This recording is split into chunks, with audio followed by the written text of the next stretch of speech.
Tendinitis. Magkaiba yung... Ito lang sa kamay ko eh. Alin ba nararamdaman sa Left akin? and right. Ngawit na masakit yung pulso. Okay. Tendinitis. Ay. Overuse. Kasi ano yan, pagkatapos mag-type. Yan, overuse. Ang ibig sabihin ng tendinitis means overuse. Kumbaga, siyempre, siguro, yung routine ng trabaho nyo, tapos, siyempre, kakain tayo, pagod na pagod yung kamay mo, binasa mo, tapos mag-alcohol ka pa, Maglalaba pa. maglalaba ka pa, pero madali lang yun. I-rest lang yun, tapos, pau. Okay? Relax lang muna. Yan.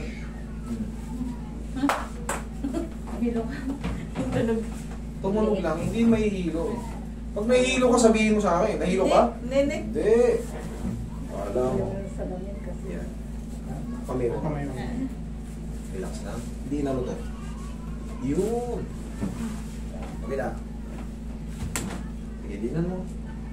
Dinan mo. Yun. No? Hindi ka nga yung una. Wait lang, wait lang. Relax lang.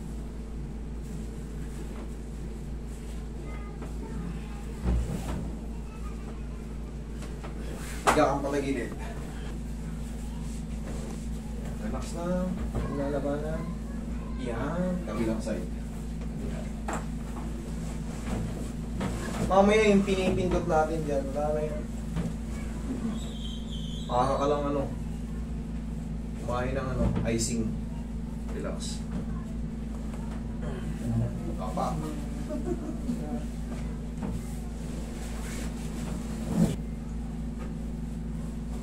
Okay, relax lang.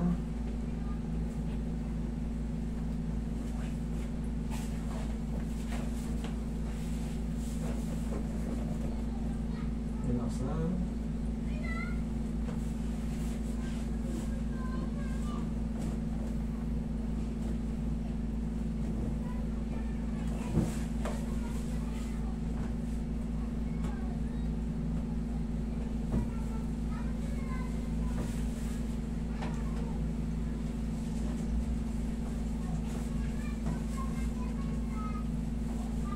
Diyan ka lang.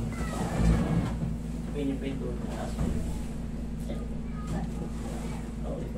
Sige, lagay sa tiyan ng kamay. Tama yan. Okay, relax na. Inhale. Exhale.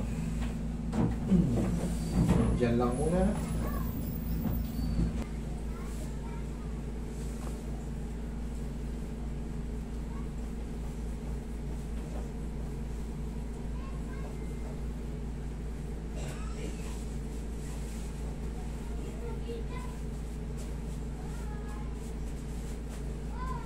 Masarap na sahihin yung malaman kaysa paya. Malaman. Payat, purong buto. Kumakalso yung kamay. Parehas lang yan. Depende yan sa nag-haplos. 2 taon na siguro. Kaya nga, titignan ko man. Malay nyo, kaya ko.